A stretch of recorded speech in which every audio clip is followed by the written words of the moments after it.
दूसरी बात है कि देखिए हम चाहते हैं कि डॉक्टर्स यहीं पे पैदा हों। उसके लिए कई मेडिकल कॉलेज में हम दिल्ली जा रहे हैं और एमसीआई से मिलकर हम कुछ नॉर्म्स को चेंजेस करना चाहते हैं ताकि डॉक्टर की सीट की संख्या हम बढ़ाएं। जब तक मेडिकल कॉलेज में सीटों की संख्या हम नहीं बढ़ाएंगे तब तक डॉक्टर ज़्यादा नहीं आ पा रहे हैं हमारे पास।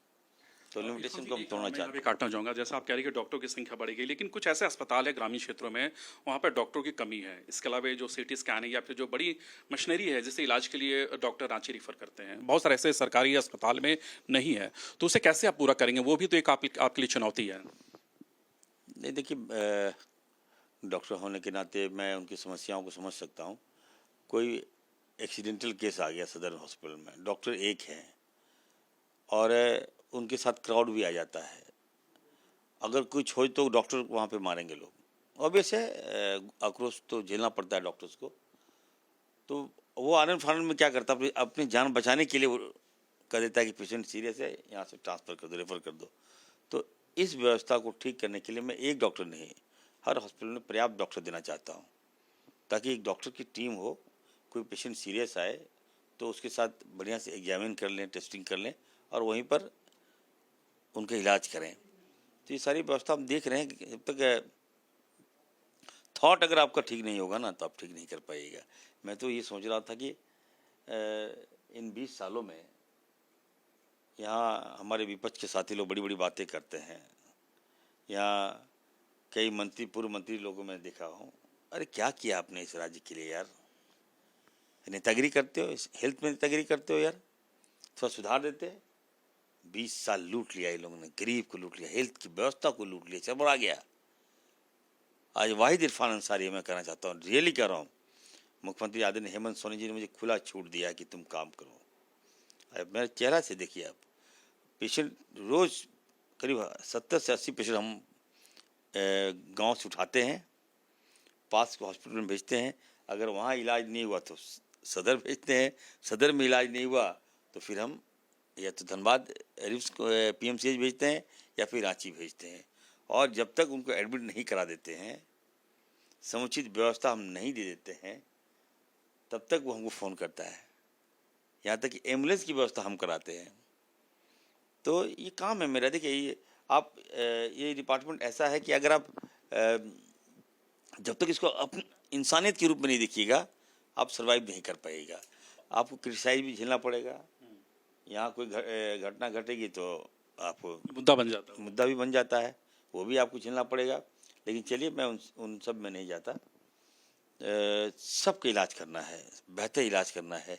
देखिए दवाइयाँ मुफ्त हम देने जा रहे हैं, राज्य के एक एक जनता को दवाइयाँ मुफ्त देने जा रहे हैं। जांच हम फ्री करने जा रहे हैं, एक्सरे बॉडी का पूरा एक्सरे जो रिक्वायरमेंट होगा वो हम फ्री करने जा रहे हैं। महिला गर्भवती महिलाओं का हम सीट क्या कहते हैं, अल्ट्रासाउंड हम फ्री करने जा रहे हैं। तो आने वाले दिनों में हमारे सभी सदर हॉस्पिटल में वो एमआरआई और सीटी स्कैन हम लेने जा रहे हैं। दबाव है हम पर, लेकिन चलिए हम करेंगे चलिए, अब बेहतर। तो बहुत बेहतर कार्य कर रहे हैं, लेकिन इरफान जी, खासकर रिमोट एरिया में अमूमन कभी कभी ऐसा देखा जाता है कि एम्बुलेंस का भाव में खाट पर या फिर अन्य चीज़ों पर बॉडी को या फिर पेशेंट को लेकर जाते हैं लोग। तो उसे कैसे दुरुस्त करेंगे? क्योंकि एम्बुलेंस की भी कुछ कमियां हैं ग्रामीण क्षेत्रों में, रिमोट एरिया में एम्बुलेंस नहीं पहुंच पाती है, ग्रामीणों को काफ़ी दिक्कत होती है। तो उसे कैसे फुलफिल करेंगे आप? लगातार ये तमाम जो चीज़ें अखबारों में आती है, मीडिया में आती है। देखिए, झारखंड एक पठारी एरिया है, याद रखिएगा। और जल जंगल ज़मीन हमारी आदिवासी हैं, हम लोग अल्पसंख्यक हैं, दलित। तो हम लोग गांव में रहते हैं। पहाड़ में आप देखिएगा, मेरे गांव चले जाइएगा नानी डी, वो पहाड़ में है, तो वहाँ एम्बुलेंस नहीं जा सकता है। अगर उस घर में अगर कोई पेशेंट हो गया तो ऑब्वियस है कि उसको हमको या तो गोदी में लाना होगा या खटिया में लाना होगा या तो हेलीकॉप्टर से लाना होगा। अगर हेलीकॉप्टर कहाँ रखेंगे हम? तो वो क्षणिक है, लेकिन पास में हॉस्पिटल बने हैं। थोड़ा सा गैप के लिए अगर इसको मुद्दा लोग बनाते हैं तो चलिए, मैं उनको भी सैल्यूट करता हूँ। मुद्दा बनाइए आप लोग, और इस मुद्दा को खटिया से हटा के अभी देखिए 15,000 हम स्टेशन लिए हैं, हर गांव में हम भिजवा दे रहे हैं कि चलो भाई, खटिया नहीं स्टेशन ले लो, फ्री में हम दे रहे हैं ताकि पास वाले हॉस्पिटल में मरीज को पहुंचा दो, वहाँ पहुंचा दोगे, मैं अपने मरीज को वहाँ सही सलामत इलाज करके भेजूंगा। ये व्यवस्था हम कर रहे हैं। दूसरा है कि कुछ प्लान है हमारे पास। अभी देखिए, हमारे एक किडनी हॉस्पिटल हम बना रहे थे, हमारे लोग आए, 2100 बेड, बताइए, सबसे बड़ा किडनी हॉस्पिटल बताया कि सर मैं झारखंड में बनाना चाहता हूँ, मुझे आदिवासियों से प्रेम है। हमारे जो दोस्त मित्र आए थे तो वो एग्री किए, सारा कुछ हो गया, और टीवी में हम देख रहे हैं उनके सामने, और वहाँ पे रिम्स का विरोध कर रहे थे भाजपा के लोग, और गुलेल था हाथ में, गुलेल देख रहे हैं ना। अब वो करे, व्हाट इज दिस मंत्री Mrs, what is this, why this is going to happening. हम नो नो वेट, मैं उसको समझाते रह गया। फिर मालूम चला कि रिम्स के लिए ज़मीन का विरोध गुलेल से कर रहा था, बताइए। तो जो इन्वेस्टर है वो क्या समझेगा, वो तो भाग गया। फिर हम समझाया, यार नहीं वो तो पॉलिटिकल है यार, कुछ तुम तो अगर इस तरह से कीजिएगा तो हम राज्य को जो अच्छा करना चाहते हैं। हमने कहा कि पॉलिटिक्स कीजिए ना, मुझे छोड़ दो ना, हेल्थ को छोड़ दिए ना, हेल्थ को आप देखिए 5 साल के बाद नहीं हिसाब मांगेगा हमसे, 5 साल काम तो करने दीजिए।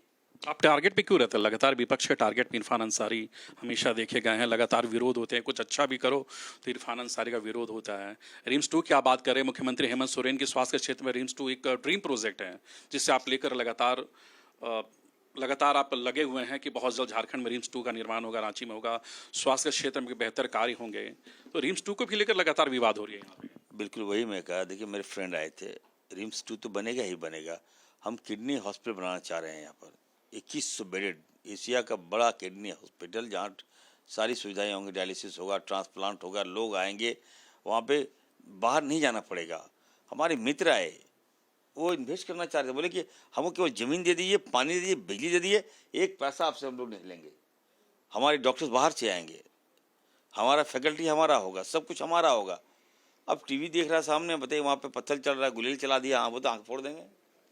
अरे भाई क्या करोगे यार, हम तो कॉलेज खोलना चाहते हैं, अगर गुलेल चलाना है भाजपा को मैं कहूँगा, अगर किसी का आँख फोड़ना है तो चले आइए ना वहाँ, चलिए हम लोग धनबाद चलते हैं, जहाँ विस्थापित हमारे हजारों हजार एकड़ ज़मीन छीन लिया, हमारा कोयला निकाल के बाहर ले जा रहा है, भाजपा शासित राज्यों में वहाँ कोयला से बिजली जल रहा है, गड्ढा पे गड्ढा कर दे रहा है, उसका विरोध कीजिए ना।